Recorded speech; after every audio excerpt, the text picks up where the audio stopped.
స్వయము బాబా drama జ్ఞానం అయితే అర్థమైపోయింది అందరికీ. స్వయము కూడా ఆత్మ అన్న వరకు స్మృతి వరకు వచ్చారు. కానీ బాబాని అర్థం చేసుకోలేదు.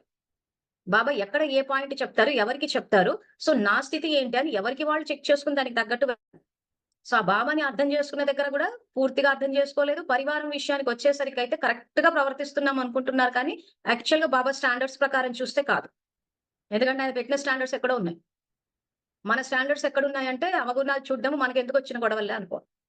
సో, ఎక్కడ మనకెందుకొచ్చిన గొడవ అనుకోవాలి? ఎక్కడ నోరు మూయాలి? ఎక్కడ వాళ్ళ బలహీనతల్ని పరిశీలించి సమాప్తి చెయ్యాలి? ఎక్కడ పూర్తిగా విరాట్ రూపాన్ని, శక్తి రూపాన్ని, శంకరుడి రూపాన్ని ఎక్కడ దాల్చాలి? అన్నదే ఇక్కడ మనకు తెలిసుండాలి. సో, ఈ మురళీలనేమో 6థ్ ఫిబ్రవరి అనుభూతి ద్వారా ముక్తి అన్న దాంట్లో విస్తారంలోకెళ్ళొద్దు, బలహీనతలు చూడొద్దన్నది అనుభూతి, ఆత్మాన రియలైజేషన్‌కి. 12థ్ డిసెంబర్ 1978 మురళి ఏదైతుందో అపకారులకు కూడా ఉపకారం చెయ్యాలి అంటున్నారు. సో, సేవలకెళ్ళినప్పుడు వెన్నుపోటుదారులుంటారు. అటువంటి అపకారులకు కూడా ఉపకారం చెయ్యాలి. సో, అటువంటి వాళ్ళకి ఉపకారం చెయ్యాలంటే ఏం చేస్తున్నంటే మేము వరదానాలు ఇచ్చేసాం అంటున్నారు. లోపల పరివర్తన జరగాలి. సో, గ్రూపుల్లో వేసేస్తున్నాం గదా! అని చెప్పి చేసేస్తున్నారు. మేము వాళ్ళకి శాంతి స్వరూప భవ అని వరదానం ఇచ్చేసాం. వాళ్ళ పట్ల శుభభావన పెట్టేసాం, శుభకామన పెట్టేసాం అంటున్నారు.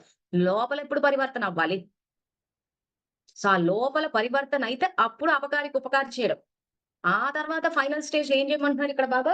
11థ్ జులై 70 సంగమయుగి డిగ్రీ మరియు భవిష్య ప్రారబ్ధం.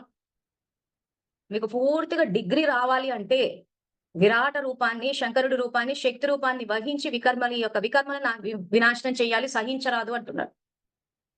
అంటే ఈ 6థ్ ఫిబ్రవరి 77 అన్నది ప్రైమరీ పిల్లలకి.